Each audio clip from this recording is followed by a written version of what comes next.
When two students from the Magic Academy faced each other in a duel, no one could have anticipated what was about to unfold. The moment Gray unleashed his magic, the entire arena froze in disbelief. He summoned an ether ball 100 times larger than his opponent's own spell. If not for the professor's swift intervention, the poor student on the other side would have been completely annihilated. As the professor stared at Gray, confusion clouded his mind.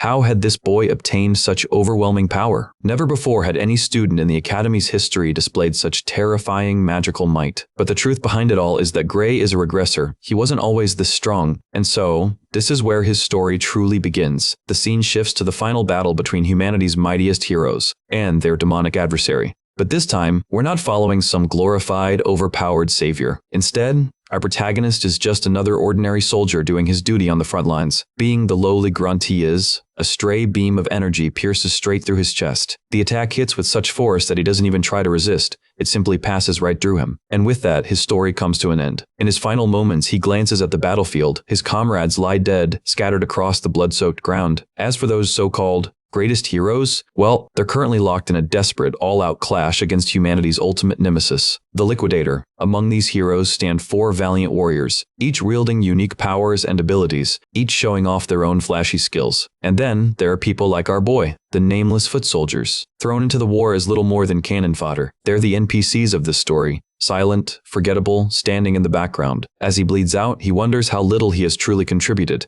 If only he had been born with some kind of gift. But even those legendary heroes, as strong as they may appear, stand no chance against this monster. The Liquidator cuts through them like they're nothing but vegetables. A single strike is all it takes to obliterate them completely. Turns out the creature had just been toying with its prey all along. Humanity's fate is sealed, or at least that's what Graylee believes in his final thoughts. That's when he suddenly remembers. His heart has already been shredded into pieces. And yet, somehow, he's still alive. Then, in the blink of an eye, he finds himself standing amidst the ruins. Before him stands an omnipotent being, offering no explanation for what's happening. The mysterious figure claims that Gray's body has already healed, but the shocking part is that the healing didn't come from him. It came from a power hidden deep within Gray himself. The being continues, revealing that Gray is, in fact, far stronger than the Liquidator. The very same creature that slaughtered every hero like cattle. For now, the entity decides to lend our boy a fraction of his own divine energy, just enough to face and defeat the Liquidator. Back in the real world, Gray suddenly finds himself engulfed in a mysterious aura bestowed by that godlike being. Without hesitation, he tests the new energy coursing through him, and it's no illusion. This power is real, and it's terrifyingly potent. So much so that even the Liquidator acknowledges Gray's newfound strength. But even then, it's still not enough. As Gray lunges forward for another attack, bam, he's sliced clean in half, just like the others before him. Blood pours from his bisected body, while the Liquidator oddly enough praises him again. Gray is the first to push the monster far enough to make it fight seriously. But this time, the Liquidator is in for a surprise. Our boy enters full berserker mode, wielding a colossal blade like a scene ripped straight out of Black Clover. It's breathtaking. The mere fact that someone could make the Liquidator hesitate is beyond belief. Panicking, the creature throws up a honeycomb-shaped shield to protect itself. At this point, Gray barely looks human. He descends with his gigantic sword, and the impact sends shockwaves tearing through the air. The barrier shatters into fragments, and the arrogant demon gets slammed hard into the ground. Now, for the first time, the Liquidator begins to doubt. Is Gray even human? Is he even alive? Meanwhile, our boy asks himself the same question. But right now, none of that matters. The only thing that does is the fight itself. The enemy may be terrifyingly strong, but Gray is determined to break him down piece by piece. He won't stop until this monster is erased. With another furious swing, Gray's blade connects, and the creature begins to bleed a strange, golden fluid. In retaliation, the fiend unleashes some kind of divine technique, sprouting radiant celestial wings. Reality itself twists. Time bends, day becomes night. The moon glows above like a divine spotlight shining upon the battlefield. Gray admits it's impressive, but not nearly enough to shake his conviction. He charges in with everything he has, launching a deadly strike aimed straight at the Liquidator's neck, but the sword fails to pierce. Another invisible barrier has formed. Then the creature starts spewing cryptic nonsense, claiming that within this plane of true dusk, no one can harm him. Or so he says. He tells Gray to look up to see just how doomed he really is. Out of sheer curiosity, our boy glances skyward and spots a blinding, star-like object burning with unimaginable brilliance. A second later, it plummets like a meteor, colliding with such force that Gray is utterly obliterated. The Liquidator stands victorious, gazing at the massive crater left in his wake. But fortunately, that same mysterious entity reappears, arriving just in time to rewind reality itself and send Gray back to the past with one mission: to save the world. The entity finally reveals his name, Kronos. Apparently, he and the liquidator share some kind of past, but what exactly happened between them remains a mystery. Anyway, back to our boy. He opens his eyes once more, only to realize he's nearly 15 years in the past. Looks like Kronos kept his word. Gray's been granted another chance. A chance to rewrite the fate of the world. Suddenly, a sharp pain shoots through his hand. When he looks down, he notices the bandages wrapped tightly around his wrist. That's when it hits him. This was the time in his life when he used to be a punching bag for Belder and his gang. But now, with this second chance, it would be pitiful to end up bullied again. Then again, fighting them head-on isn't exactly an option. Those guys are still far beyond his current level. Looking back, even defeating the liquidator feels like a distant, impossible dream. Anyway, he now has to figure out how to handle these bullies, or else he'll end up trapped in the same miserable cycle of pain all over again. It seems like our boy just can't catch a break, or maybe this time he can, because the moment he turns the corner, he runs right into the last people he wanted to see. Belder and his gang of thugs. Apparently, these clowns have been bored lately, so they decided to hunt down our guy again, keeping up their sacred tradition of bullying as if it were some twisted religion. One of them tosses a spare sword to the ground, right at Gray's feet. They order him to pick it up, but our boy just stares at it blankly. He has no idea what these idiots are scheming. After all, it's been 15 years. His memories of this time are a little foggy. Belder, assuming Gray is just pretending not to remember, kindly reminds him of their usual mock battles. Hearing that, Gray quickly tries to brush them off, showing his injured hand as an excuse. He politely explains that he appreciates the offer, but his wound hasn't healed yet. Unfortunately for him, it seems there's no way to get rid of these leeches unless he picks up the sword and plays along. They even claim the swords are totally blunt, assuring him that there's no real risk of injury. Still, Gray can't shake the feeling that things could go wrong. Even a blunt blade is still solid iron. One wrong swing in the wrong place, and it's game over. He's got a point too. One light tap in a sensitive area, and you're down for the count in agony. But these goons clearly lack the brain cells to process that logic. Belder takes his stance, preparing to strike, his pride already flaring up at Gray's refusal. He charges in like a raging bull, launching the so-called duel before Gray even has time to react. Our boy barely manages to grab the sword in time. Gray can't help but think how absurd it is. Belder calls this a mock battle, yet he's attacking like someone who just caught his own mom cheating. That's when Gray suddenly recalls something a military doctor once told him. The reason his swordsmanship never developed was due to a childhood injury. And now, it hits him. This must be the exact moment that injury happened, the one that changed his entire life and left him weak for years to come. Belder's blade comes crashing down, but Gray's body instinctively moves. He dodges with lightning speed. Even he's stunned by his own reaction. He hadn't expected to move like that. Belder's expression hardens, his face twitching in annoyance at Gray's impossible agility. He swings again, but our boy slips past the attack effortlessly. Another quick strike aimed at Gray's legs follows, but that too is evaded with ease. Belder is getting desperate, swinging wildly just to land a hit. He's like a rabid animal, blinded by rage, determined to crush his target. But Gray moves like a phantom, darting around like a battle-hardened ghost. At first, Gray assumes Belder must have gotten rusty, but then realization hits.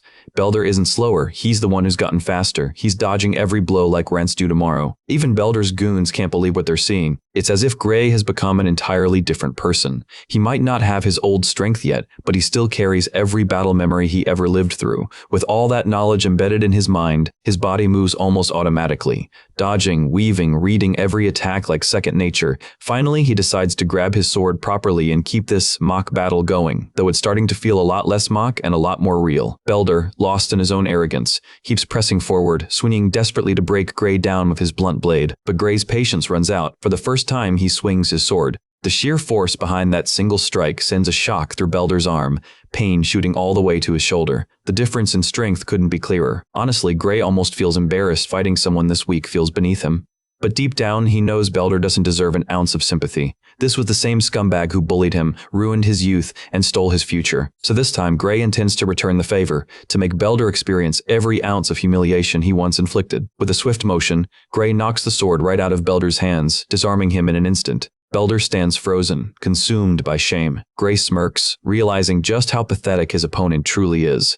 He taunts Belder for his terrible swordsmanship. After all, one hit was all it took to send his weapon flying. But even being unarmed doesn't seem to concern Belder much. After all, he was the one who claimed these blunt swords were perfectly safe for sparring. Meanwhile, Gray has gone completely feral. He swings the blade with such ferocity that it actually tears through Belder's skin, blood spilling from the wound. The realization hits hard.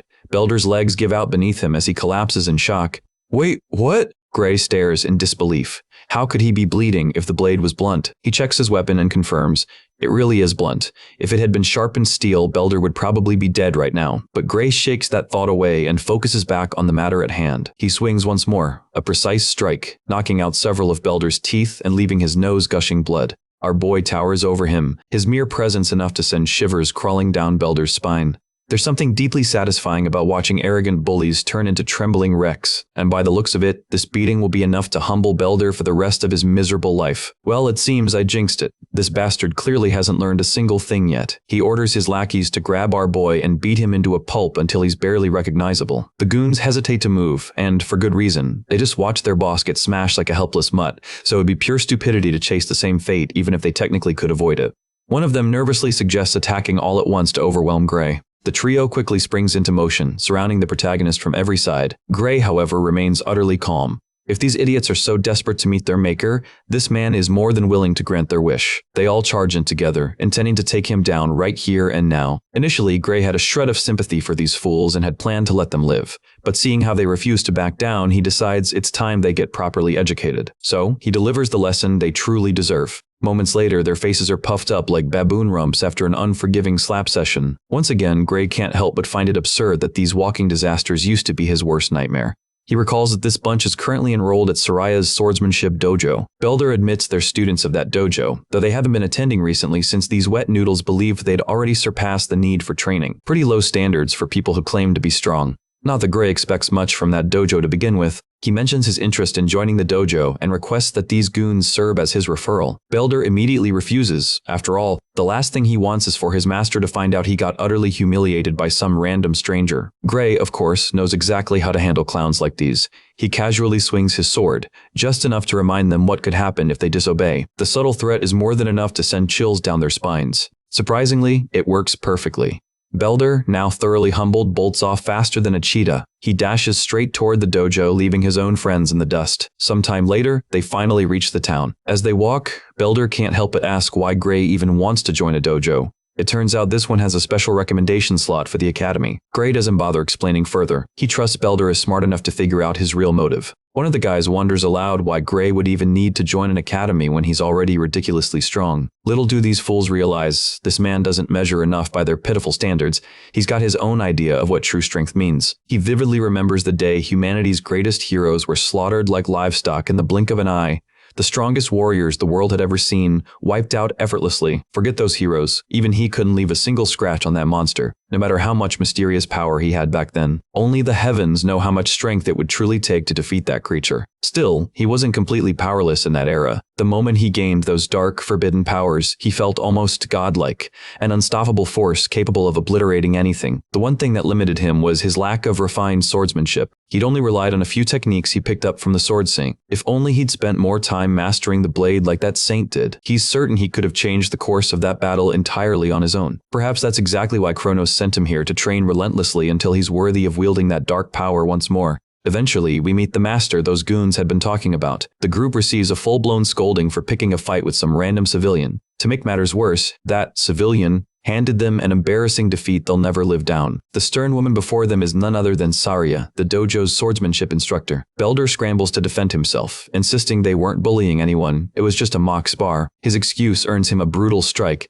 that nearly sends him flying to the moon on a one-way trip. His buddies tremble in terror, silently praying they'll survive the ordeal. But there's no need to fear. What she just did was her way of teaching them a little mock battle of her own. If they consider ganging up on an unarmed man fair play, then she's just returning the favor. With her sword hovering menacingly near Belder's face, she expels him from the dojo on the spot, his lackeys included. And so, those miserable idiots shuffle away, dragging their pathetic leader behind them. Saria then turns around gracefully and kneels down. She apologizes to her new recruit on behalf of her former students who caused him trouble, though the protagonist simply brushes it off. Returning to the topic at hand, she's heard that he's seeking a recommendation to the academy, which he confirms. But before she writes any letter, she wants him to prove his worth. The two take their positions, wooden swords in hand. Being the senior, she courteously allows him to strike first, and thus begins their duel. Their movements are so fast that all that remains are faint silhouettes tracing the paths of their strikes. Throughout the match, Saria focuses on her task evaluating the young man's true ability. She quickly realizes his swordsmanship is far too refined for someone his age, as if he's fought through countless life and death battles before. Now, everything starts to make sense. No wonder those buffoons got utterly crushed. The Boso gang had their asses handed to them by a single person, and now it's clear why. His sword style appears to be mostly self-taught, though at times his movements oddly resemble those taught at the academy. This likely means someone must have guided him in the past, even if his technique still lacks polish. One thing's undeniable, though. The kid possesses immense raw talent waiting to be refined into something extraordinary. She's basically stumbled upon an uncut gem with limitless potential. Having finished her assessment, Saria decides to wrap up the duel with one final strike. Our boy braces himself and effortlessly deflects her blow. The fierce exchange resumes once more, a deadly dance of precision and willpower.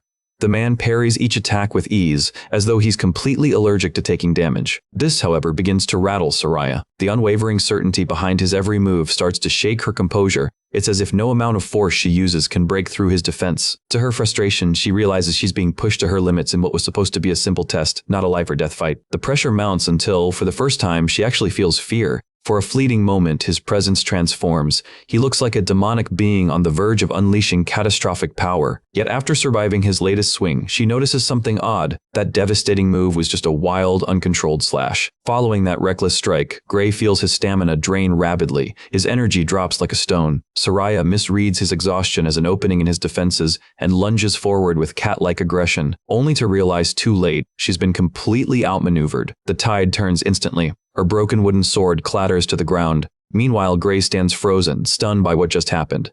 For a split second, he felt the same dark power he once used in his battle against the Liquidator. The fact that he could tap into even a fragment of it means that power still lingers within him, even after returning to the past. The surge of pain hits him hard, forcing him down to his knees. His legs can't even hold him up, and Saria, alarmed, quickly tries to offer her help. Even after using only a sliver of that power, Gray realizes his current body is too weak to properly contain or channel it. Still, gritting his teeth, he forces himself to rise again, his body trembling uncontrollably, insisting that he's fine. As he steadies himself, Gray sinks deep into thought, acknowledging how little control he has and how efficient he'll need to become if he hopes to use his power without breaking himself. For a brief moment, he even considers telling the woman before him about the truth behind his power. Saria, noticing his silence, stares at him in confusion, unsure of what he's hiding. Keeping that in mind, he quickly fabricates a harmless excuse, claiming he merely overexerted himself. But Saria doesn't buy it, not even for a second. His explanation sounds absurd, especially considering he managed to shatter her wooden sword with what should have been dull weapons. She's sharp enough to realize Gray is concealing something big. Virgil's daughter points what remains of her weapon straight at our protagonist. This makes Gray ask whether something's wrong, though it's obvious he's simply trying to gauge her reaction. She reads the situation and understands he's not ready to talk about it yet. Rather than press the issue, she respects his silence and instead shifts the topic back to his reason for seeking a recommendation to the academy. The man confirms he's heard she could provide one. Saria doesn't deny it. She explains that with her authority, she can easily get him a referral to the Royal Academy of Swordsmanship, the most prestigious institution in their entire kingdom. However, to his surprise, she admits she has no intention of recommending him there. She bluntly adds that Gray, as he currently stands, is unfit for the academy. Her cold statement pierces him deeper than any blade. Gray's confidence crumbles. He starts berating himself internally, doubting his worth and acknowledging that his only impressive moment in their duel was that final attack. But before he can spiral further, Saria continues, revealing that instead of applying to the Royal Academy, he should aim for the World Union Academy instead. The revelation hits like a thunderclap, a twist bigger than any isekai truck crash. While the Royal Academy is the pride of their nation, the World Union Academy reigns supreme as the greatest institution on the planet, the very peak of sword mastery. Gray is left speechless, realizing this is the same magic academy that produced the world's most elite battle squad, including the legendary Sword Saint Amy. He immediately questions Saria, asking if someone like him even stands a chance of being admitted into such a prestigious place. To his dismay, she crushes his brief hope, flatly stating that in his current condition, there's absolutely no chance. The Swordmaster knows Gray is fully aware of his own limitations, especially how frail his body has become. When it comes to the Royal Academy, he might scrape through by sheer swordsmanship alone, but that won't cut it at the World Union Academy. If he doesn't train relentlessly, he's doomed. Even Saria, tough as she is, finds it remarkable. The boy's sword talent is near miraculous, yet his body is as fragile as a twig. Doubt creeps in, gnawing at Gray as he imagines the monstrous opponents awaiting him at the World Union Academy. With his current form, surviving there feels impossible. Seeing his gloom, Saria scolds him for giving up so easily when he still has 9 whole months before the entrance exams. But still plagued by self-doubt, Gray quietly admits that even that much time might not be enough for him to reach the level he needs. Despite her attempts to encourage him, even Surya reluctantly admits that 9 months might be too short of a time. Yet, even then, she offers him a chance. The Swordmaster tells him to put his faith in her for the coming 9 months, because during that time, she's going to drag him through hell and back. Yeah, something tells me she's about to make him live like David Goggins, running ultra-marathons and doing thousands of push-ups until he forgets what rest feels like. Still, Gray admits that even though he's not eager to suffer, he doesn't have any other choice. Steeling his resolve, he declares that he's ready and asks the Swordmaster to guide him well. Surya finds herself impressed by his unshakable determination. At first, it might seem like a good start, a mutual understanding between teacher and student, but the atmosphere quickly shifts from hopeful to horrifying as Virgil's daughter officially announces the beginning of his torment-filled training. And so began Gray's grueling trials. He trained like Goku and ate like him too. The woman practically put him on a bulking regimen, feeding him questionable meals that could have doubled as poison. Still, his teacher showed no mercy. She pushed him through every imaginable hardship. Their sparring sessions remained constant and unforgiving. Each duel had one purpose: to sharpen and perfect his swordsmanship. And just like that, 8 long months slipped by. Gray emerged from his hellish training with a sculpted body worthy of admiration. Even Surya can't help but marvel at his transformation. Now that they've reached this point, she admits there's nothing left in her arsenal to teach him. He's ready to step into the real world. However, Gray is confused by her relaxed attitude, since there's still an entire month left before the entrance exam. Virgil's daughter explains that the journey to the exam site will take weeks, which is why he must depart early. As a parting gesture, Surya hands him a pouch of gold to ensure a comfortable trip, covering all his travel expenses. Now that's what you call a true mentor. But even then, our boy can't shake off the unease of leaving so soon. Her abrupt send-off feels cold and distant. He starts believing that his teacher might be pushing him away because she sees him as a burden. With a gentle smile, she tells him he's overthinking it. Suddenly, Gray mentions a rumor about an ogre's nest nearby, immediately capturing Saraya's attention. He also points out that the village's defenses are severely lacking, leaving everyone vulnerable. The Swordmaster confirms the rumor. It's true that a nest was discovered not long ago, yet she smiles confidently, assuring him that nothing bad will happen. If the worst comes to pass, the royal capital will send reinforcements. Gray, however, can't shake his unease. She insists his only focus should be on passing his entrance exam, not worrying about village affairs. But in his mind, he's convinced she's lying, trying to comfort him so he won't get involved. He knows the truth. The royal capital would never bother to help a small, isolated village. When the ogres eventually attack, it will end with Saraya's tragic death. In his previous life, she died fighting alone to protect the people. Still, he keeps those memories to himself and simply accepts her words. He thanks his teacher sincerely for everything she's done for him. With that, Gray prepares to depart immediately. Saraya smiles warmly, wishing him luck. She and her 2 big personalities cheer him on, hoping he'll pass with flying colors. Later that night, we see her trekking a perilous path leading straight toward the ogre's nest. The surroundings are grim skeletal remains of humans hang from trees, serving as a gruesome warning. She spots fresh bloodstains on the trail ahead. Instinctively, she knows danger lies just beyond. But before she can advance, a familiar voice calls out to her, freezing her in place. Sitting casually atop a tree branch is none other than her disciple. He asks where his dear master plans to go so late at night. Startled by his sudden appearance, Surya demands to know why he's here when he should be preparing for the academy. Landing smoothly on the ground, he smirks, turning the question back on her. She's the one who lied about leaving the matter alone and letting the royal capital deal with it. Trying to justify herself, Surya explains that the royal capital refused to send aid due to internal matters, so she had no choice but to handle it personally. She remains confident in her own skill, certain that whatever lurks within the nest can't defeat her, especially after receiving intel from the scouts. Surya reveals that her opponent is an elite ogre leading a pack of roughly 50 lesser monsters. She knows the odds are bad, but that doesn't deter her in the slightest. Gray admits that an elite ogre isn't exactly weak, but it shouldn't be strong enough to defeat someone like her. However, the problem with ogres isn't their individual strength, it's their cunning and overwhelming numbers. If they manage to surround her, not even Surya will make it out alive. And beyond that, there's one thing Gray knows with absolute certainty. From his memories of the past, letting Surya face this threat alone is a guaranteed death sentence, and the village will fall right after. That's the grim future he already lived through once. Determined to change fate, the young disciple asks to accompany her into battle, but his master refuses coldly, insisting she can handle it on her own. Rather than wasting more time trying to prove that she won't be enough alone, Gray cleverly shifts tactics. He tells her he only wants a real combat experience and even goes as far as to guilt-trip her, teasingly asking if she's afraid he'll slow her down. His master, however, calls out how ridiculous that sounds. Their skill levels are nearly the same now. She even struggles to beat him during their mock duels. Still, Soraya reminds her stubborn student that real combat is nothing like sparring practice, especially not against an entire monster nest. She warns him that this mission carries real danger and insists she won't let him risk his life yet, not until he's gained more battle experience. Hearing her conviction crushes Gray's spirit. She isn't backing down no matter what he says, so he decides to pull one last card, an idea he's been holding on to. At first, Soraya looks genuinely taken aback. Then Gray shocks her by throwing down a challenge. He's going to fight her. He even vows to knock her out cold if he has to, just so he can go deal with the ogres himself. The tension skyrockets. The student has just challenged his own master to a serious duel. With his sword drawn and pointed straight at her, Gray waits for her response. Realizing her student is just as stubborn as she is, Soraya finally sighs in defeat. She refuses to let him head into danger alone and instead agrees to his original plan. They'll go together. Her only condition is that he must return alive and in one piece. And yes, the one piece is absolutely real. With that, the two warriors team up and head into the forest, ready to face the monsters that await. Soraya notes that the creatures must be confident in their numbers, while Gray argues that this actually puts them at a disadvantage. It means they'll have to fight with more caution. Watching from a concealed spot, Soraya observes the enemy formation closely. Oddly, the boss monster is nowhere to be seen, which makes her suspect it's hiding somewhere, likely inside the central tent. Without hesitation, they execute their plan immediately.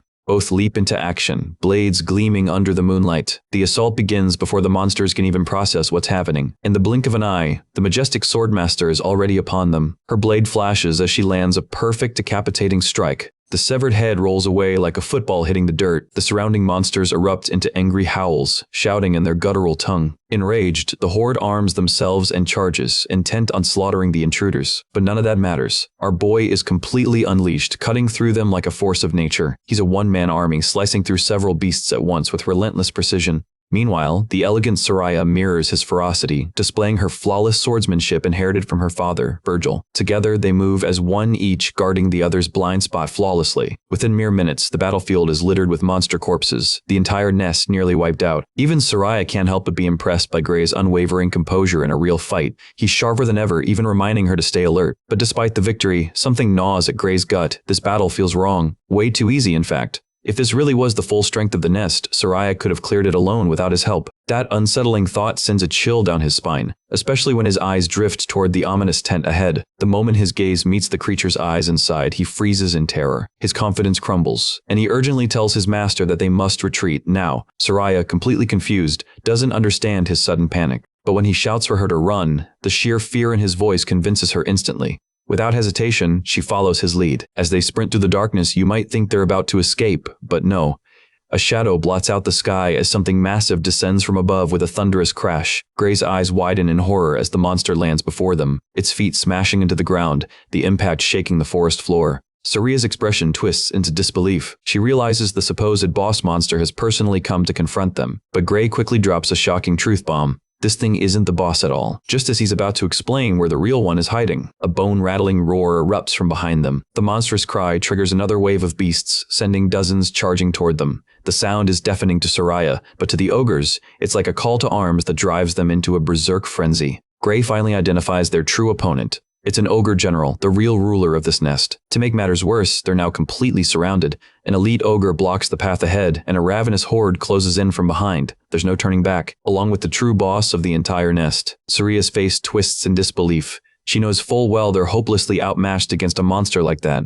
Their only possible shot at survival is to slay the elite ogre blocking their way and make a run for it. Without hesitation, she takes that chance. Charging straight at the beast, she meets its swing head-on. Sparks fly as their weapons collide, her determination burning brighter with every strike. Finding an opening, she swiftly lands a precise cut across the creature's torso. Blood gushes from the wound, and for a moment it looks like she's turning the tide, but her momentary relief quickly shatters when she realizes the gash is closing back up right before her eyes. Meanwhile, our boy is in his own war zone, clashing with dozens of monsters at once while explaining what he knows about the ogre general's powers. Apparently, the monster's roar amplifies the strength and regeneration of all its subordinates. In short, they're dealing with a bunch of ogres hopped up on supernatural steroids. Taking down even a single one is a nightmare, and right now, Gray is barely holding on. As he slices through another creature, he calls out to Soraya to cover him, instructing her to just stall for a bit longer. She glances at him in disbelief, wondering what kind of insane plan he's cooking up now.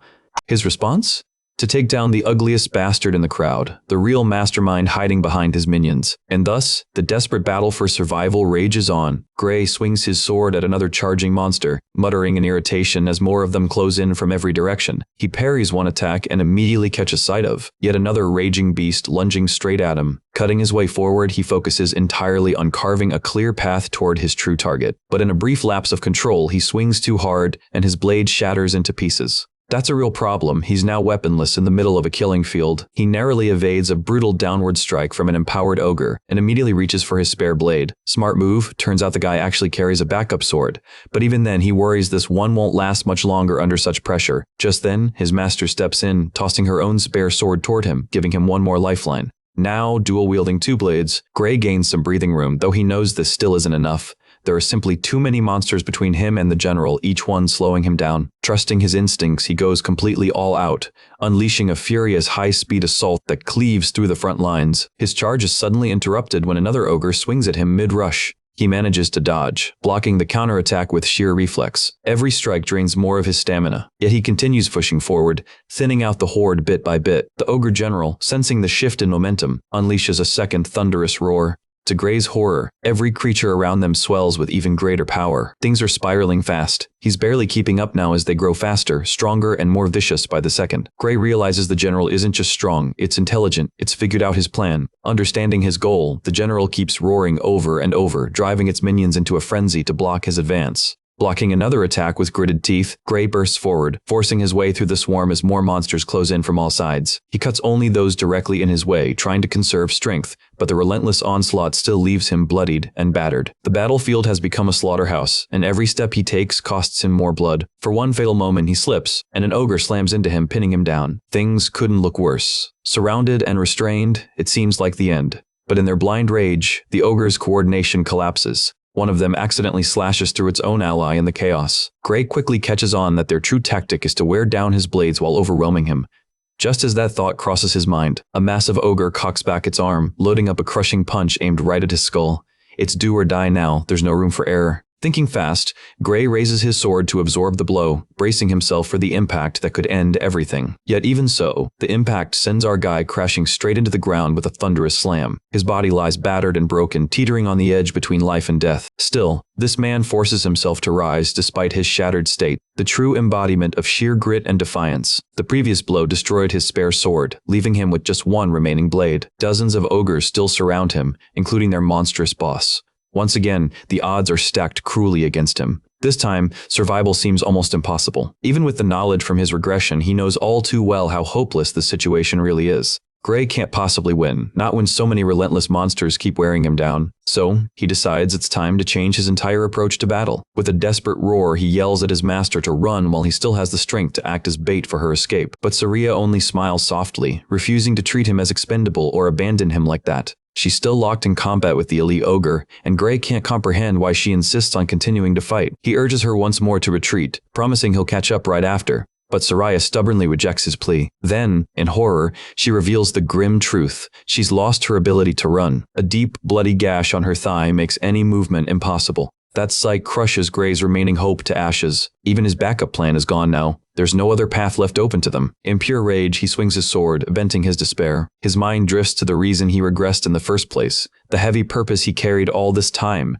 and how it's all about to come to nothing. And then, in a cruel twist, his last sword chips and shatters apart. Yet even without a weapon, he refuses to accept this as the end. Gray simply won't let this be the moment his life ends. If only he could call upon the power from the future. That terrifying ability, the same one that rivaled the Liquidator's might and actually wounded him.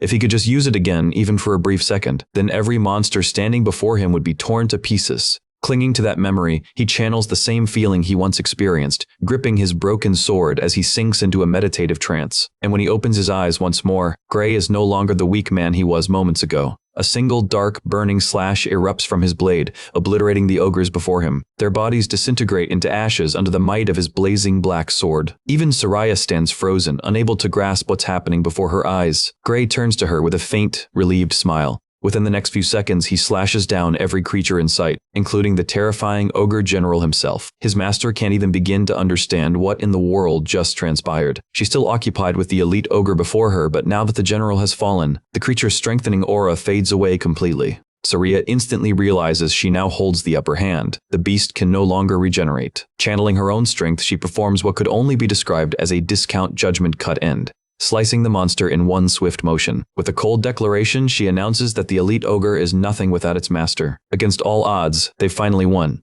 Together, they defied every obstacle and emerged victorious. Despite their miraculous triumph over an entire army of ogres, Grey humbly apologizes for having broken her sword. Surya brushes it off, saying it's a small price to pay for saving her life. She gathers her sword pieces, ready to question him about that insane technique he just used. But before she can get a word out, our boy collapses to the ground, completely unconscious from the aftermath of his unleashed power. His master calls out his name in alarm, rushing to his side. Then, the scene shifts to within Grey's mind, where he finds himself in a strange, unfamiliar space. Before him floats a chained, suspended door. He stares in confusion until the chains suddenly release. A realization hits him like lightning. This door represents his own power, his true strength. And now he wonders what might happen if he manages to break it open. After all, if he can unlock that door, he might be able to claim its power as his own. Driven by determination, he steps forward, but the very moment he takes that first step, a chilling sensation of death grips his entire body, freezing his soul in terror. And that's after only a single step forward. Overwhelmed with dread, Grey quickly retreats. He still doesn't fully understand the true nature of this power, but one thing becomes painfully clear: if he dares to awaken that strength in his current state, he'll die. There's no question about it.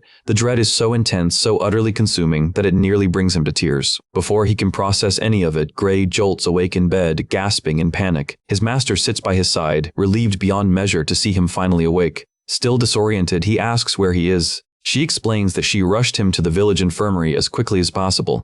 He's been unconscious for 5 entire days, and honestly, that's a miracle in itself. At least it wasn't the cliché 3 days recovery every other story uses.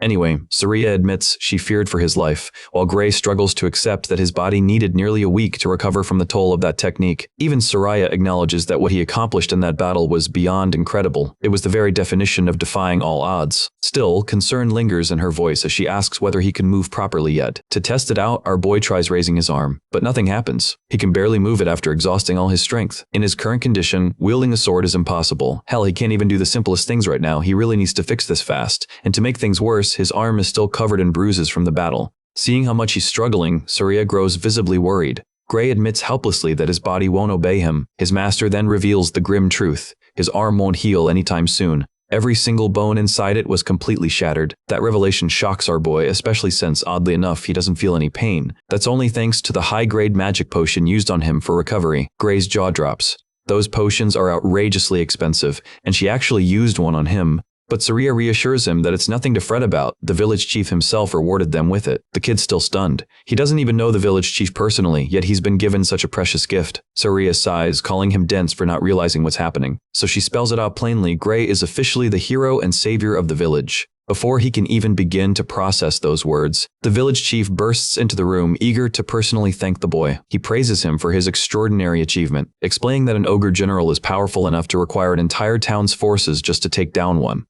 That very monster threatened their village, and yet, this single boy managed to carve a path through its army and slay the beast, saving everyone. For that, the chief expresses his heartfelt gratitude. It's because of the courage of Grey and his master that their people now live free of fear. But Grey, ever humble, can't accept all the credit. He insists they're exaggerating what he did. The chief shakes his head, saying it's actually Grey who's downplaying his own accomplishments. Though the man would love to keep praising him further, he instead shifts the topic to the boy's goal: the entrance exam for the World Union Academy. Speaking of which, Grey suddenly remembers his original mission. He'd gone off to fight the monsters in that nest just weeks before the exam, and now, after all that chaos, only 2 days remain until test day. And here's the kicker: it takes 3 full days just to reach the exam site on foot. His best option is to ride a horse, but he's flat broke and can't afford one. In desperation, he asks the village chief to lend him a horse for the journey. Luckily, the chief had already anticipated that request.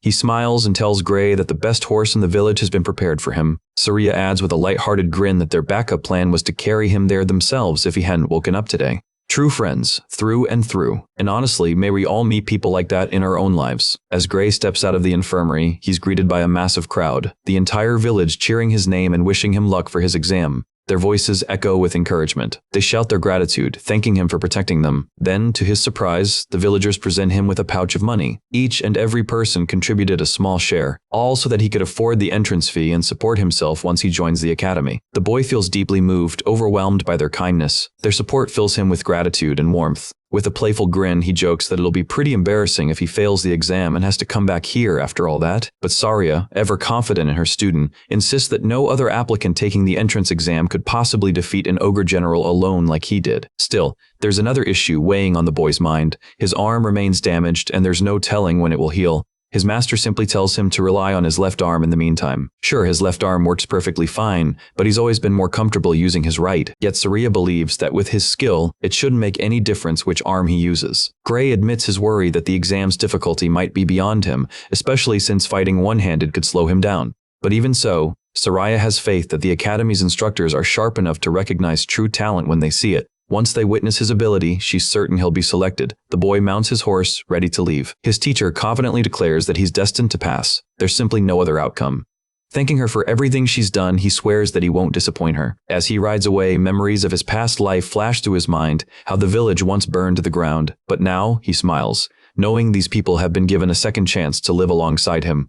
The world itself is already beginning to change, and this time, he's determined to shape that future with his newfound power. In the next scene, our boy finally reaches his destination. Gazing ahead, his eyes lock onto the magnificent sight of the World Union Academy, standing tall in all its grandeur. Inside the arena, the entrance exam is about to begin. The examiner announces that the exam tickets will now be distributed, and all candidates are to remain in the arena. Judging by the crowd, there are hundreds of applicants, but only 20 of them will earn a spot in the academy. The participants begin murmuring about how the number of accepted students changes every year. Sometimes it's 50, and in rare cases, it's only 1. Apparently, the selection rules are never fixed. Soon after, Professor Ariel takes center stage, commanding everyone's attention. She explains that each examinee must retrieve the paper that will be presented to them. Then, with a sharp snap of her fingers, a swirling vortex of yellow bursts open, radiating waves of magical energy. The tickets materialize in the hands of every examinee. Our boy looks at his and finds his assigned number, 513, under the fencing course. Professor Ariel clarifies that the tickets only contain essential details,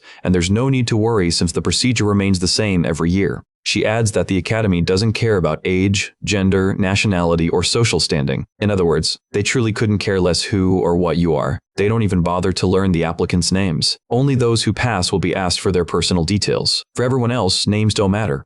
Ariel even says that giving a fake name is perfectly fine. Another reminder of how little the Academy cares about such things. Meanwhile, trouble finds our boy again. He came here without his sword, yet he's been assigned to the fencing course. It makes him question the Academy's selection logic. Professor Ariel goes on, casually explaining that she chose each person's course based purely on their appearance. And honestly, it's pretty ironic. One moment she's lecturing about fairness and discrimination, the next she's judging people by how they look. She does, however, mention that anyone can request a correction if they were placed in the wrong course. Even the other examiners doubt she could have made these assignments just by sight given how many people there are. Some speculate that the Academy must have done background research on everyone beforehand. Others whisper about the possibility of mind-reading magic. Ariel ignores all of it, noticing only that no one has actually complained about their assignments. With that, she moves on to the next announcement, their exam schedules. The scheduled details instantly imprint themselves onto each ticket. Gray feels a wave of anxiety when he sees that his exam is scheduled for the very first day. He'll have no time to let his arm heal. Ariel declares that the exam will only be held once, and the results will determine everything. Anyone who arrives late will be immediately disqualified. She emphasizes that the schedule is absolute, no changes, no exceptions. It's terrible news for Gray, who's still struggling to recover. He silently begs his body to pull off a miracle and heal overnight. Unfortunately, by the next day, his arm is still the same, completely unhealed. He has no choice but to take the exam like this. Frustrated but resolute, he steps forward, trying to keep a calm, focused mind. Testing his movement, he finds that his left arm works fine, and if he pushes himself, he can still move his right arm slightly. His current plan is to observe the examiner closely, learn their patterns, and find a strategy to secure a win. He watches a match unfold between another candidate and an examiner. The applicant charges in recklessly, swinging his sword without a plan, but by the end of his flurry of attacks, the examiner stands perfectly calm, completely unfazed. The pro doesn't even bother counterattacking yet, he's just waiting for the next move. The candidate drags his blade along the ground, gathering strength for another desperate slash. But even that strike is utterly useless, it's blocked with ease. And that's not even the end of it. The examiner smoothly parries his incoming strike, before countering with a decisive blow that sends him flying. His body crashes onto the ground with a heavy thud. With that, the examiner calmly declares the result of the exam and orders him to leave the arena. But what really stands out is how this man just accepts his fate, completely surrendering to the fact that he's about to get obliterated. Soon after, his number is called, signaling it's his turn to step into the arena. Gray evaluates his own odds, quickly realizing there's no way he can defeat an examiner who effortlessly crushed someone even larger and stronger than him. Inside the ring, our boy is granted the first move, given the chance to attack freely. Even so, he's fully aware that this duel will be hopelessly one-sided. Still, he must at least leave some kind of impression. As the match begins, Gray charges forward and swings his blade with determination. His master's words echo in his mind, reminding him to use his entire body when attacking, not just his arms, and he channels that lesson into every motion. He realizes that to compensate for his missing right arm, he has to engage every other muscle he can. With that resolve, he swings, but the examiner effortlessly sidesteps the attack. Even now, Gray struggles to fight in his usual rhythm. Despite his best efforts to adapt, his disadvantage remains painfully clear. The examiner retaliates, attempting to strike him down. Yet, to Gray's surprise, the opponent's blade seems strangely slow. It's almost as though he can predict its trajectory before it even lands. Our boy raises his sword just in time, managing to block the attack successfully. Still, he feels the crushing power of the examiner's strike reverberate through his body. At the same time, he notices that the examiner's technique lacks the finesse of Soraya's. If he sticks to the methods she taught him, he might just find an opening to exploit. With renewed focus, Gray surges forward, putting everything he has into overwhelming his opponent. To everyone's shock, the instructor is actually being driven back, his own speed working against him. Gray starts to gain confidence, believing that victory might be within reach after all. Once again, his master's voice flickers through his mind, guiding his movements. Their blades collide once more, sparks flying between them. But this time, Gray successfully deflects the strike, completely turning the tide. He's now poised to end the fight, confidence surging through his veins. He maintains relentless pressure, forcing the examiner to desperately try and regain control of the duel. Gray capitalizes on a slight speed gap, lunging forward with a quick thrust, only for his attack to be narrowly deflected. Even so, his relentless aggression begins to make the examiner's form sloppier with each exchange. It's risky, but this might just be his moment to push harder. As expected, the bespectacled instructor takes the bait and commits to a reckless finishing swing. The young warrior steadies his stance, calmly waiting for the strike to come, knowing nothing exposes an opening like an impatient attack. That wide, predictable swing is exactly what he needed to use his superior speed. In an instant, he slides to the examiner's exposed side. Mere milliseconds away from driving his sword forward to claim victory, Gray suddenly stops himself, lowering his blade. The fight is over, but it all feels too abrupt. He clenches his teeth in quiet frustration. Despite all his effort, he failed to achieve what he wanted. He grips his sword tightly, then slowly releases it, letting go of his tension. With composed steps, Gray exits the stage, accepting the outcome with silent dignity. He did everything he could. If he can't even overcome an instructor wounded or not, then his ambitious dreams are still far beyond his reach. Later that day, the World Union Academy's faculty gathered inside Meeting Room 53 to discuss the results of the entrance exams. The white-haired elder opened the session, inviting his colleagues to share their opinions on this year's group of applicants. Complaints filled the room almost immediately. This year, they had implemented a system where every professor observed the exam simultaneously. It was tedious and inefficient, though a few actually liked the new method. Still, they all agreed that potential talent should never be dismissed for the sake of mere convenience. Steering the topic back to the students themselves, the elder refocused the discussion on the exam outcomes. Beginning with the swordsmanship course, he summoned magical projections of each candidate's exam to review the final results. As expected, those who defeated their examiners outright passed automatically. The rest were judged on their performance, endurance, and skill during the 15-minute battle, unless they had completely humiliated the instructor. No one objected to these criteria, so the list of successful swordsmanship candidates was finalized, or at least that's what they thought. When a professor mentioned an unfamiliar candidate number, the others replayed the footage for review. They had to admit that, given just a few more seconds, the young man might have actually won. But since he relied on traps to corner his examiner, they feared the academy's harsh environment might be too much for him to handle. Professor Ariel stared at her colleagues like they were complete fools. Every single person in that room had watched the same footage, yet not one of them seemed to notice the detail she had caught. If this was the level of perception among the faculty, then perhaps the current exam format truly was a pointless waste of time. The day after the final deliberations, all the examinees were summoned back to the town square. They were told to gather at precisely 11 in the morning. The air was thick with tension. Everyone stood in nervous anticipation, praying their names would be called. The moment of truth had finally arrived. An academy representative stepped forward and loudly announced that only 6 candidates had passed the swordsmanship course. Every participant clutched their slips tightly, silently hoping their number would be among the chosen few. The first to be called were candidates number 5 and 2017. Instantly, their slips of paper ignited and turned to ash. Next came numbers 432, 615, 753, and 925. That concluded the list. Out of hundreds of participants, only 6 had proven themselves worthy of entering the world's most prestigious training academy.